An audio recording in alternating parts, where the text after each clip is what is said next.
Buenas, buenas, buenas, ¿cómo les va? En este primer video vamos a ver la parte teórica del tema que nos toca ver esta semana, que es el teorema del coseno. La parte teórica es ver cómo llegar a las fórmulas que vamos a usar después en la parte práctica. Esto lo pongo más que nada por una curiosidad y porque está bueno darlo para aquellos que en la universidad vayan a tener alguna materia relacionada con la matemática. La parte de trigonometría es siempre muy útil para los que van después en la facultad, así que les va a servir bastante esto. Vamos a partir con un concepto previo que hace falta recordar, que es la distancia entre puntos. ¿Sí? ¿En qué consiste esto? Tengo un segmento, tengo dos puntos, le vamos a decir punto A, punto B, y el segmento me dicen que mide 60 centímetros, por ejemplo. Entonces la distancia entre el punto A y el punto B decimos que va a ser de 60 centímetros, ¿verdad? Esta distancia se puede cortar en cualquier lado, como vamos a hacer ahora, y se va a dividir el segmento en dos partes.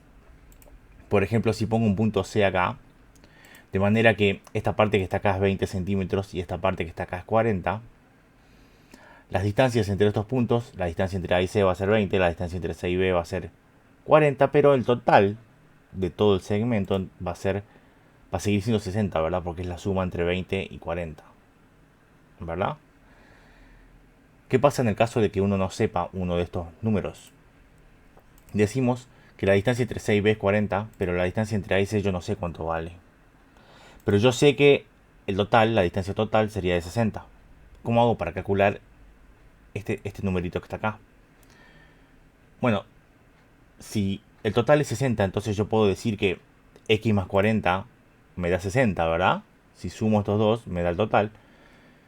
Y esto resulta x va a resultar de despejar, es decir, pasar el 40 para el otro lado. Es decir, que x va a ser 60 menos 40, va a ser 20 centímetros. ¿Sí? Cuestiones bastante básicas. El tema es, ¿qué pasa si nosotros no sabemos ninguno de estos valores? No tenemos números para nada.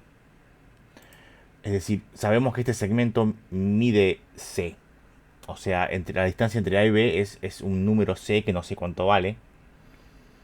Y yo divido el segmento en dos partes. La primera parte le vamos a llamar con una letra, vamos a decir z para no decir x de vuelta. El tema es que la otra parte no me conviene llamarla con otra letra, porque es como que agregar más y más letras no conviene. Y aparte acá no es necesario agregar una letra, porque acá podemos hacer exactamente lo que hicimos acá. Es decir, este valor dijimos que era el total menos lo que conocíamos, ¿verdad? Entonces este valor podemos expresarlo como el total menos lo que conocemos. O dicho de otra manera, fíjense que si yo sumo z más lo que vale esto, que por ahora le vamos a poner un signo de pregunta, es c, ¿verdad? Entonces si yo despejo este signo de pregunta va a ser c menos z, que termina siendo el total menos el valor que yo en teoría conozco, ¿verdad? Entonces, en vez de ponerle otra letra a esto, yo le pondría directamente C menos Z. ¿Sí? ¿Está claro? ¿Para qué vemos todo esto? Bueno, cuando vayamos a un triángulo, ¿sí? Tenemos un triángulo aquí. Este triángulo no es rectángulo, ¿sí? Es el mismo triángulo que usamos para el teorema del seno. Le vamos a poner nombre, ¿verdad? ABC, los vértices. Los lados van a tener nombres también según los vértices, ¿verdad? El lado A va a ser el contrario al vértice A. El lado B va a ser el contrario al vértice B y el lado C va a ser el contrario al vértice C. ¿Por qué pongo así el lado C? Porque fíjense que esta línea roja que está acá me está dividiendo al lado C en dos partes. Así como teníamos el segmento de recién, exactamente igual. ¿Sí? Bueno, primero le vamos a poner nombres a los ángulos también. Alfa va a estar con A, beta va a estar con B, gamma va a estar con C, como ustedes saben. Este segmento le vamos a poner H porque es una altura. ¿Sí? No es que altura es con H, sino que es altura en inglés. Ustedes saben que es con H, ¿verdad? ¿O no? Bueno. Este, este, esta altura que está acá, corta en un punto H. Le vamos a poner un H mayúscula al segmento AB, es decir, al lado C, ¿verdad? Vamos a hacer, para nombrar estas dos partes que quedaron, vamos a hacer lo mismo que hicimos recién. Es decir, a una parte le vamos a poner z y a la otra, en vez de ponerle otra letra, le vamos a poner directamente c menos z, porque es c el total menos z, que es esta partecita, ¿verdad? Buenísimo, entonces tenemos nuestro triángulo. Lo que vamos a hacer ahora, en la clase pasada, en la actividad pasada, hicimos SOHCAHTOA para hacer el teorema del seno. Esta vez no vamos a hacer SOHCAHTOA de entrada, sino que vamos a aplicar otra fórmula conocida, que es el teorema de Pitágoras, ¿sí? Vamos a cortar este triángulo grande, lo vamos a cortar en este chiquito. Dijimos que este lado chiquito era z, ¿verdad? Vamos a aplicar el teorema de Pitágoras. Como, si se acuerdan, el teorema de Pitágoras es este, ¿verdad? El tema es que, bueno, estas letras están ahí para representar ciertas cosas. No es que siempre va a ser C, A, B. Fíjense que las letras que tenemos acá, tenemos Z, H y B. O sea que la única que coincide es la B. Encima no está en el mismo lugar. Ya vamos a ver por qué. Este teorema, acuérdense que esta C representa la hipotenusa de cualquier triángulo rectángulo. Y estos A y B representan los catetos. En este triángulo que está acá, el ángulo recto está acá abajo, ¿verdad? Entonces la hipotenusa de este triángulo es el lado B. ¿Sí? Entonces cuando apliquemos la fórmula del teorema de Pitágoras, B va a estar acá, porque va a estar en el lugar de la hipotenusa. Y los catetos de este triángulo que está acá son H y Z. Entonces H y Z van a estar acá y acá. En resumen, la fórmula del teorema de Pitágoras para este triángulo chiquito es B al cuadrado, que es hipotenusa al cuadrado, ¿verdad? Igual a la suma de los cuadrados de los catetos, es decir, H al cuadrado más Z al cuadrado. ¿Sí? Genial. Vamos a hacer exactamente lo mismo, pero con el otro triángulo. Este triángulo que está acá. Habíamos dicho que el lado este de abajo le íbamos a poner de nombre C menos Z. ¿Verdad? Por lo tanto, el ángulo recto está acá. Entonces la hipotenusa de este triángulo es este lado A. Este lado A, ¿verdad? Los catetos del triángulo, uno de los catetos es H y el otro cateto se llama C menos Z. Todo esto es un cateto. Por lo tanto, todo esto va a estar elevado al cuadrado en la fórmula esta. Nos va a quedar algo como esto, ¿verdad? Hipotenusa al cuadrado igual a cateto al cuadrado más cateto al cuadrado. Es decir, todo esto al cuadrado. ¿Sí? Genial. Veamos en estas dos fórmulas, esta H que está acá es la misma H, ¿verdad? Para los dos triángulos. Porque fíjense, en el triángulo completo, esta H coincide en los dos triángulos chiquitos, ¿verdad? Entonces es la misma letra. Por lo tanto, lo que vamos a hacer es lo mismo que hicimos en la actividad pasada.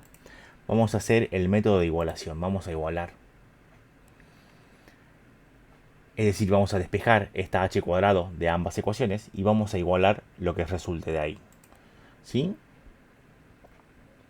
En la primera ecuación, esta z cuadrado que está acá está sumando, bueno, entonces va a pasar restando. Me queda algo como esto. Y en la segunda ecuación, este c menos z al cuadrado, todo esto está sumando, entonces lo vamos a pasar restando. Algo así. En el método de igualación, entonces, tenemos que igualar los resultados. Vamos a poner este primero porque está A acá. Este método que estamos haciendo es para sacarlo de A. Hay otros métodos para hacer B y C, pero no los vamos a ver porque es exactamente igual a lo de A. Vamos a ver por qué después. Entonces, vamos a igualar los resultados y me queda algo como esto, ¿sí? Si se fijan acá, esto que está acá, para resolver esto, para eliminar este paréntesis, cuidado que acá no se distribuye el cuadrado, ¿sí? Cuidado porque tengo una resta. Lo que tengo que hacer acá es aplicar una fórmula que ustedes ya la conocen bastante, que es esta fórmula, la del cuadrado del binomio, ¿verdad? Acuérdense que cuando hay una resta acá, hay una resta acá. Entonces, para resolver este paréntesis, lo único que hacemos es reemplazar C por A y Z por B en esta fórmula. Y nos queda algo como esto, ¿verdad?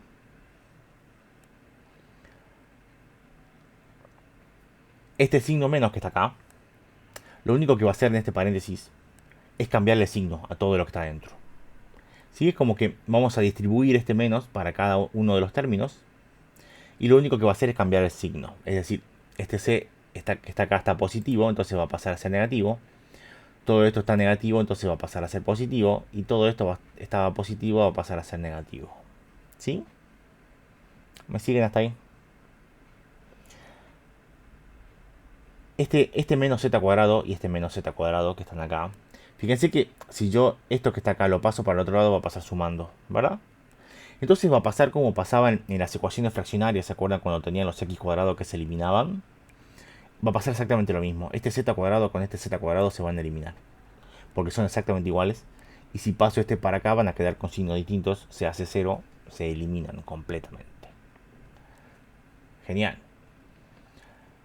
Dijimos que este método era para A. Entonces vamos a despejar A. Es decir que todo lo que sobró acá lo vamos a pasar para el otro lado. ¿Sí?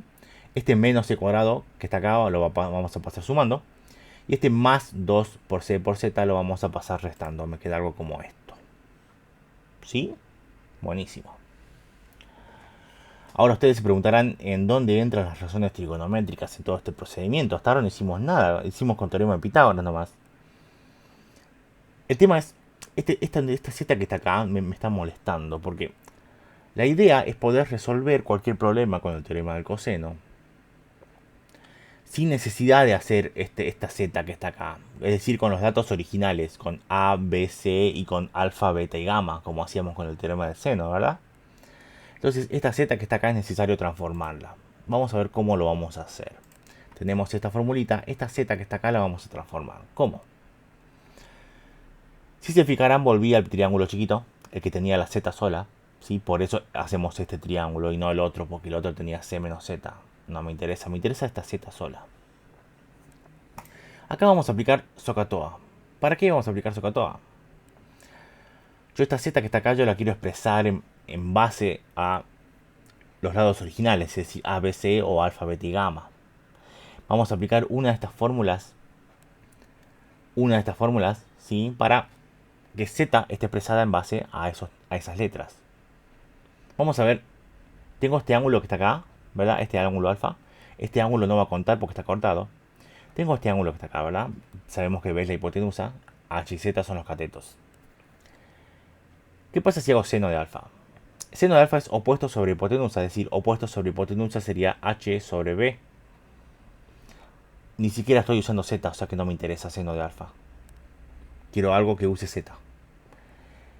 ¿Qué pasa con coseno de alfa? Dice cateto adyacente sobre hipotenusa. Adyacente es Z sobre hipotenusa, que es B. Está usando Z esa fórmula, o sea que está bien, la puedo usar. ¿Podré usar tangente? Dice opuesto sobre adyacente. Tangente de alfa sería opuesto H sobre adyacente Z. Pero esta letra H también es extraña para mí. Yo quiero A, B o C, no quiero H. Entonces voy a usar el coseno. De ahí viene el nombre del teorema del coseno. Tenemos que usar el coseno. Me dice que el coseno de alfa entonces es Z sobre B, ¿verdad? Cateto adyacente sobre hipotenusa. Para despejar Z, nosotros sabemos que esta B que está acá, como está abajo, está dividiendo, pasa multiplicando, me queda algo como esto, ¿verdad? Ahora, yo ya tengo Z expresado en base a B y a alfa, que es lo que yo quería. Yo no quería tener Z en esta fórmula, yo quería tener estas letras que están acá. Entonces, lo que vamos a hacer con esto es, todo esto lo vamos a llevar a la fórmula, es decir, a donde está Z, y lo vamos a reemplazar. En vez de poner Z, vamos a poner B por coseno de alfa. ¿Sí? Y esta fórmula que está acá ya es el resultado. Nada más que tengo C y tengo B acá, a mí me gusta ordenarlos alfabéticamente, entonces vamos a poner por B y por C. No hay problema acá porque se está multiplicando, ¿verdad? Entonces el orden no va a alterar el resultado. Entonces esta fórmula que está acá es lo que denominamos teorema del coseno. Esta fórmula es la que vamos a usar en las prácticas. Esta más otras dos más que van a salir de esta, ¿sí? ¿Cuál es el enunciado del teorema del coseno? Esto parece re largo, re difícil, pero ya van a ver que no es tan así. Me dice que en todo triángulo, el cuadrado de uno de sus lados, es decir, a cuadrado, es igual a la suma de los cuadrados de los lados restantes, fíjense, B y C, menos el doble producto, de ahí el 2, de ellos, es decir, B por C, los mismos lados que teníamos acá, por el coseno del ángulo que forman. El coseno del ángulo que forman lo vamos a ver en la siguiente diapositiva. Esta diapositiva con el teorema ya va a aparecer en el siguiente video, ¿sí? Para que los que no vieron el video de teoría puedan deducir la fórmula a partir del enunciado, ¿sí? O sea que nos vemos en el siguiente video.